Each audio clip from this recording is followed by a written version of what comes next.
सुडावा गावामधील नुकसानीचा आढावा घेऊन भर पावसामध्ये शेतकऱ्यांच्या व्यथा जाणून घेतल्यात।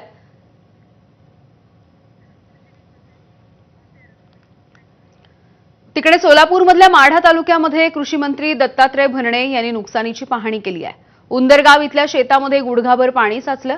जनावरांसाठी चारा आणि जेवणाची सोय नसल्याचं शेतकऱ्यांनी सांगताच कृषी मंत्र्यांनी जिल्हाधिकाऱ्यांना फोन लावला आणि उपाययोजना करण्याच्या सूचनाही केल्यात।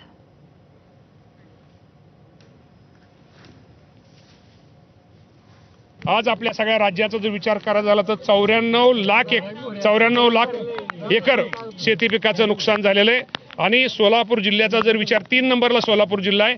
10,20,000 एकर पिकाचं नुकसान नुसते एका सोलापूर जिल्ह्यामध्ये झालेलं आहे। आणि 10,20,000 क्षेत्रापैकी साधारणतः ह्या महिन्यामध्ये सोलापूर जिल्ह्यामध्ये ह्या महिन्यामध्ये नुकसान सोलापूर जिल्ह्याचं जास्त आहे। मला आज सांगतो इथं महसूलचे अधिकारी असतील, महसूलचे अधिकारी ते आमचे कृषी अधिकारी आहेत। मी कृषी अधिकाऱ्यांना सगळ्या तुमच्या माध्यमातून सांगतो, यामध्ये कुणीही अजिबात हायगाई करू नका।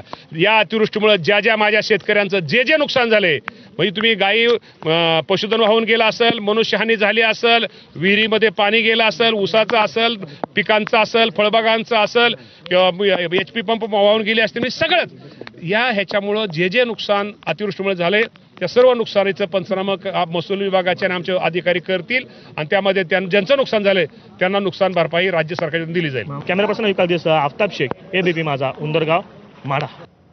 धाराशिव जिल्ह्याच्या कळंब तालुक्यामधल्या सापनाई गावामधील तेरणा नदीपात्रामध्ये काही गायी वाहून गेल्यात।